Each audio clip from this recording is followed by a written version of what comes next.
इस कहानी की शुरुआत में हम एक सैलून को देखते हैं। उस सैलून के अंदर काम करने वाला आदमी उस वक्त पर अपनी दुकान को बंद कर रहा था, लेकिन तभी थोड़ी देर के बाद उसकी दुकान के अंदर एक अजीब सी लड़की आती है। उसे देखकर वो बहुत ही शॉक हो जाता है। दरअसल वो अभी अपनी दुकान को बंद कर चुका था, लेकिन वो लड़की उसे अपने तरफ अट्रैक्ट कर रही थी और उसकी खूबसूरती को देखकर वो ना चाहते हुए भी उसका काम करने को मना नहीं कर पाता। वो लड़की उस आदमी से बोलती है कि मेरे सर में बहुत दर्द हो रहा है और मुझे अपने सर की मसाज करवानी है।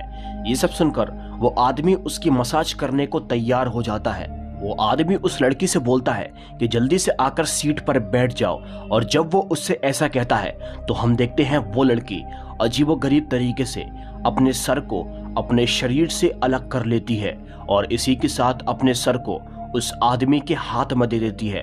ये सब देखकर उसकी आत्मा थर थर कांप जाती है। ये देखकर वो बहुत डर जाता है और उस कटे हुए सर को वहां से नीचे फेंक देता है। और तभी थोड़ी देर के बाद हम देखते हैं वहां पर अचानक से एक बहुत खतरनाक चुड़ैल ना जाने कहां से प्रकट हो जाती है और उस रात को उस आदमी की बड़ी ही बेरहमी से हत्या कर देती है। अब दोस्तों, जिस आदमी का मर्डर हुआ था, इस आदमी का नाम है रहीम।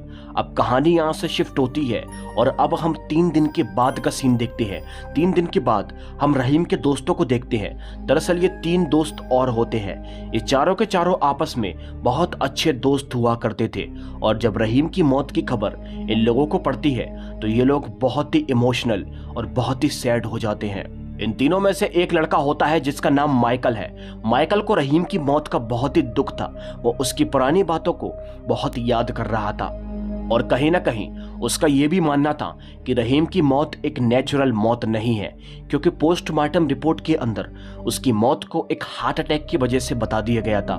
लेकिन माइकल ये बात अच्छे से जानता था कि रहीम की मौत हार्ट अटैक से नहीं, बल्कि उसकी मौत के पीछे एक बहुत भयानक राज छुपा हुआ है। हालांकि उसके दोनों दोस्त, जिनमें से एक का नाम होता है इंस्पेक्टर रवि, इसका एक दोस्त पुलिस वाला होता है और वहीं एक दोस्त का नाम होता है हर्ष, ये दोनों के दोनों उसकी बात पर बिल्कुल भी यकीन नहीं करते। उनको यही लग रहा था कि शायद उसकी मौत एक नेचुरल मौत है। माइकल की ऐसी हालत को देखकर उसका दोस्त रवि उससे कहता है कि हम तीनों को कहीं घूमने चलना चाहिए, जिससे कि हमारा माइंड फ्रेश हो जाएगा। लेकिन माइकल कहीं भी जाने को तैयार नहीं था और वो वहां से इमोशनल होकर निकल जाता है। उसके जाते ही हम हर्ष को देखते हैं। हर्ष रवि से बोलता है कि मुझे कुछ जरूरी काम है, मुझे अपने कस्टमर्स को देखना है, और वो भी यहाँ से निकल जाता है। ये सब देखकर रवि समझ जाता है कि इन दोनों को रहीम की मौत का बहुत गहरा सदमा लगा है। अब दोस्तों, इसी के साथ कहानी यहाँ से शिफ्ट होती है और अब हम देखते हैं हर्ष को। दरअसल हर्ष की एक बहुत अच्छी बुटीक की दुकान होती है और वो सब लोगों के कपड़े को सिलता है। दरअसल वो एक बहुत अच्छा ट्रेलर होता है। जब हर्ष अपनी दुकान के अंदर बैठा हुआ था, तभी उसकी दुकान पर एक लड़की आती है, और ये लड़की कोई और नहीं, ये वही लड़की है जिसने एपिसोड की शुरुआत में इसकी दोस्त रहीम की हत्या कर दी थी। सबसे पहले अंदर आकर वो लड़की हर्ष से उल्टी सीधी बातें करती है। वो न जाने कैसी कैसी बातें करती है कि मैं कोई दूसरी दुनिया से आई हूँ, मैं शमशान में रहती हूँ। हर्ष को उसकी बातें बिल्कुल भी समझ में नहीं आती। लेकिन तभी थोड़ी देर के बाद वो अपने मुद्दे की बात पर आती है और कहती है कि मुझे अपने लिए एक सूट सिलवाना है। अब हर्ष का तो ये काम ही होता है, इसीलिए वो उसका काम करने को पूरी तरह से तैयार हो जाता है। इसीलिए हर्ष उस लड़की से बोलता है कि मुझे तुम्हारा नाप लेना होगा, और वो लड़की भी मान जाती है। और जब हर्ष उसका नाप लेने की कोशिश करता है तो दोस्तों वो बहुत डर जाता है, क्योंकि अगले ही पल उसकी निगाह पड़ती है। वो देखता है कि उस लड़की का आधा शरीर पूरी तरह से गायब हो चुका है। जी हाँ दोस्तों, ये देखकर उसकी आत्मा बड़ी ही बुरी तरह से कांप जाती है। वो समझ जाता है कि ये कोई साधारण सी लड़की बिल्कुल भी नहीं है। ये सब देखकर हर्ष बहुत डर जाता है और हर्ष वहां से भागने की कोशिश करता है। लेकिन तभी थोड़ी देर के बाद हम देखते हैं कि वो एक बहुत खतरनाक चुड़ैल के अंदर तब्दील हो जाती है और धीरे धीरे करके उसके करीब बढ़ती है और उस दिन उसकी भी बड़ी ही बेरहमी से मौत कर देती है। जैसे ही उसकी मौत होती है तो उसकी मौत के बारे में किसी को कुछ नहीं पता था। इसी के साथ अगले ही सीन में हम देखते हैं इंस्पेक्टर रवि को, यानी कि हर्ष के दोस्त को। दरअसल वो अपने पुलिस स्टेशन के अंदर बैठा हुआ था, लेकिन तभी थोड़ी देर के बाद अचानक से उसका कॉल बजता है और वो जैसे ही कॉल को पिक करता है तो सामने से कोई औरत बात कर रही थी। वो औरत रवि से बोलती है कि तुम्हारे दोस्त जिसका नाम हर्ष है, जो बुटीक का मालिक है, उसकी मृत्यु हो गई है। ये सब बातें सुनकर रवि बहुत ही शॉक हो जाता है। बट लेकिन दोस्तों, हैरानी की बात तो ये है, जिस औरत ने कॉल किया था उस औरत के बारे में उसको कुछ पता नहीं चल रहा था। और उस औरत की आवाज को देखकर हमको ऐसा लग रहा था जैसे कि ये औरत वही औरत है जो उस चुड़ैल का रूप लेकर फिरती है। इंस्पेक्टर रवि अपने सारे साथियों के साथ अपने दोस्त हर्ष की बुटीक पर पहुंचता है और जैसे ही वो वहां पर जाता है तो देखता है कि उसका दोस्त बड़ी ही बुरी तरह से मरा हुआ पड़ा है।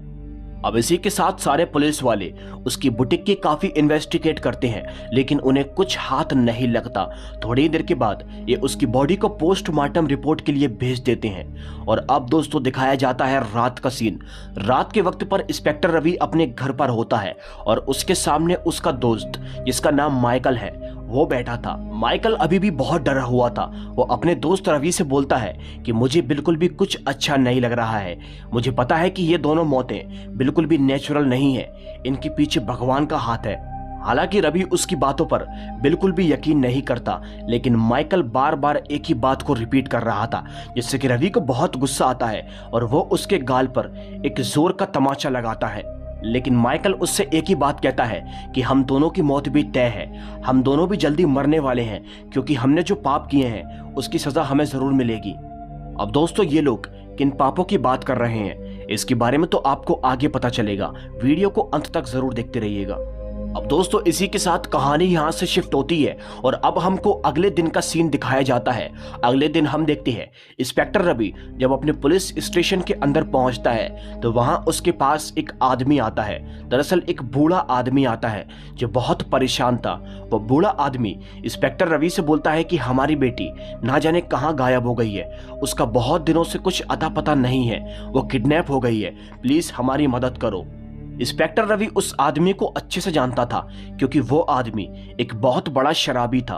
वो बहुत बार शराब पीता था, इसीलिए वो उसके केस को लेने से मना कर देता है। लेकिन वो आदमी बार बार एक ही बात बोलता है कि प्लीज मेरी बेटी के केस को ले लो, मैंने अब शराब भी छोड़ दी है। लेकिन इंस्पेक्टर रवि उसकी एक नहीं सुनता और उसको थाने के अंदर ले जाकर बहुत ही बुरी तरह से मारना शुरू कर देता है। वो उस बूढ़े आदमी को बहुत ही बेरहमी से मारता है। लेकिन जब वो उस बूढ़े आदमी को मार रहा था तभी पुलिस स्टेशन के अंदर 3 स्टार वाली मैम पहुंच जाती हैं और जब वो इंस्पेक्टर रवि को ऐसा करता हुआ देखती हैं तो वो उस पर बहुत गुस्सा करती हैं।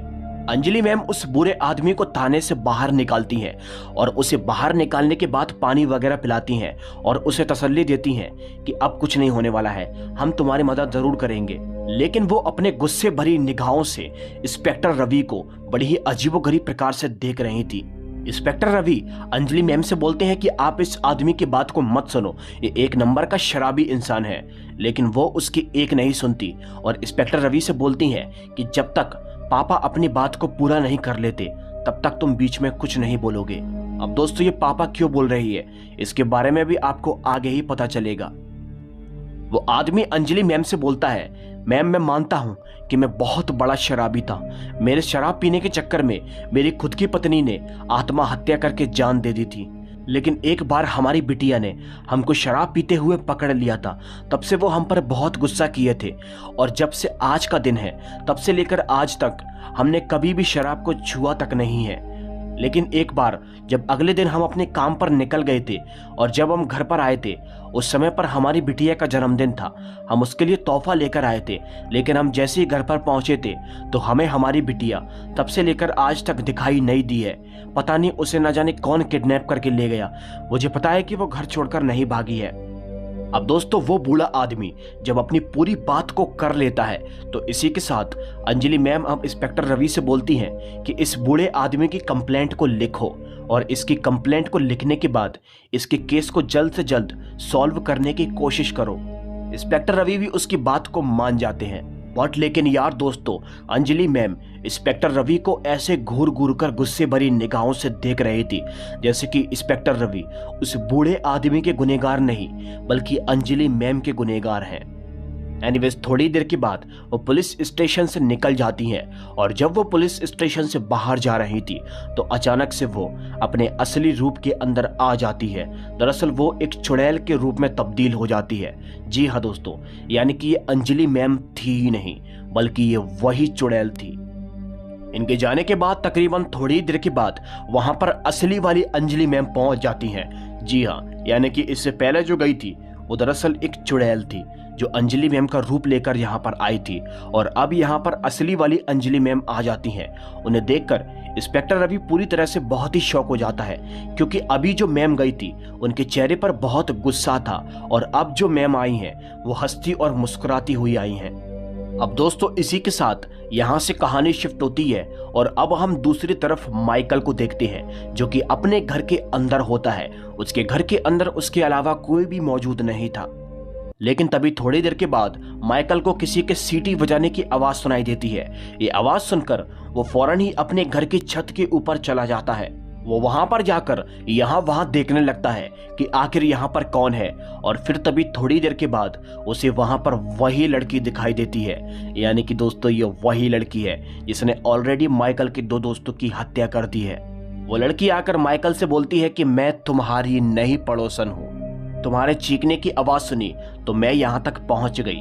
लेकिन दोस्तों उस औरत को देखकर माइकल को कुछ भी अच्छा नहीं लग रहा था और अगले ही पल माइकल का शक एकदम सच निकलता है। वो देखता है कि वो एक साधारण सी लड़की नहीं है, उसके चेहरे के ऊपर खून लगा हुआ था और वो बहुत ही गुस्से में दिखाई दे रही थी।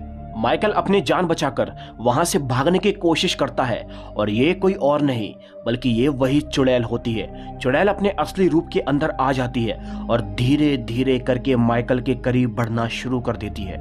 माइकल छत की बाउंड्री के बहुत करीब पहुंच जाता है और वो चुड़ैल अपनी शक्तियों की बदौलत माइकल को वहीं से धक्का दे देती है जिससे कि माइकल की नीचे गिरने की वजह से मौत हो जाती है। अब थोड़ी देर के बाद यहाँ तक इंस्पेक्टर रवि भी पहुंच जाते हैं। दरअसल वो माइकल से मिलने के लिए आए थे और जब वो माइकल के घर के बाहर उसकी डेड बॉडी को देखते हैं तो भाई उनके तो रोंगटे ही खड़े हो जाते हैं। वो समझ जाते हैं कि अब अगला नंबर उनका है और वो भी यहाँ से भागने की कोशिश करते हैं। अब इसी के साथ भागते भागते इंस्पेक्टर रवि एक बार अपने पुलिस स्टेशन के अंदर चले जाते हैं। वो जैसे ही वहां पर जाते हैं तो अंजलि मैम नोटिस करती हैं कि इंस्पेक्टर रवि के चेहरे पर एक अजीब सा डर है। वो इंस्पेक्टर रवि को अपने पास बुलाती है और पूछती है कि आखिर तुम्हें क्या हो गया है, तुम इतने डरे हुए क्यों हो? अगर तुमने कुछ किया है तो मुझे बताओ, मैं तुम्हारी जरूर मदद करूंगी। और तभी दोस्तों हमको पता चलती है इस चुड़ैल की पूरी कहानी। अब इंस्पेक्टर रवि इस चुड़ैल की पूरी कहानी के बारे में मैम को बताते हैं। वो बोलते हैं कि आज से कुछ टाइम पहले एक नवंबर की रात को हम चारों के चारों दोस्त अपनी कार से सुनसान जंगलों के रास्ते से जा रहे थे। हमें रास्ते में जाते वक्त एक लड़की दिखाई दी और वो लड़की देखने में बहुत ही सुंदर दिख रही थी। वो बहुत जवान लड़की थी। दरअसल वो अपने बाबा को ढूंढ रही थी। उसका ये कहना था कि उसके पिता बहुत टाइम से गायब है, कहीं भी दिखाई नहीं दे रहे हैं। अब दोस्तों ये चारों के चारों शराब के नशे में पूरी तरह से एकदम धुत थे और ये सब के सब नशे में थे, इसीलिए ये लोग उस लड़की के ऊपर गंदी नजर डालते हैं। हालांकि वो लड़की समझ जाती है कि ये लोग बिल्कुल भी ठीक नहीं है और वो अपनी जान बचाकर वहां से भागना शुरू कर देती है। लेकिन कुछ टाइम के बाद ये उस लड़की को पकड़ लेते हैं, उसे ढूंढ लेते हैं और उसे चारों तरफ से घेर लेते हैं। लेकिन वो लड़की अभी भी हार नहीं मानती और वहां से अपनी जान बचाकर भागना शुरू कर देती है। अब भागते भागते वो जंगलों में पहुंच जाती है और अब उसके सामने एक बहुत गहरा कुआं होता है और कुएं के सामने होते हैं ये चार के चार दरिंदे। अब वो बेचारी लड़की दोनों तरफ से पूरी तरह से फंस चुकी थी, इसीलिए वो फैसला करती है कि वो अब अपनी खुदकुशी कर लेगी।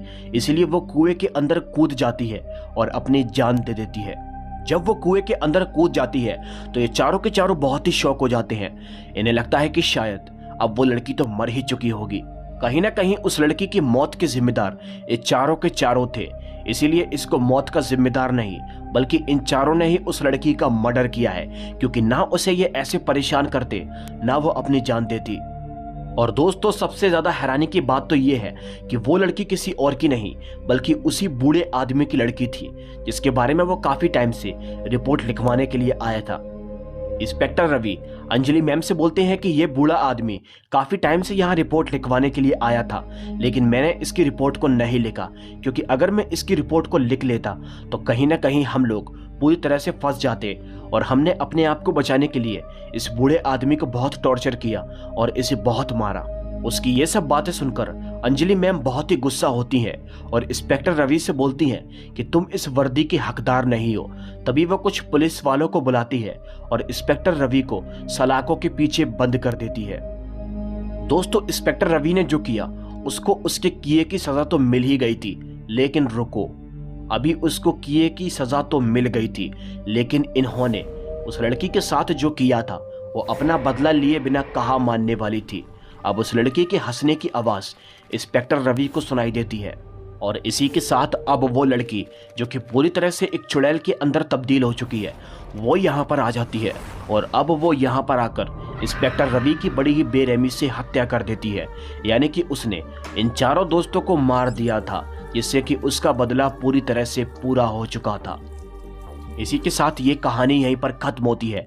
अगर आप लोगों को वीडियो अच्छी लगी हो तो लाइक कर देना, चैनल पर नए हो तो सब्सक्राइब कर लेना। मैं आपसे मिलूंगा एक और दिल दहला देने वाली कहानी के साथ। तब तक के लिए बाय एंड सी।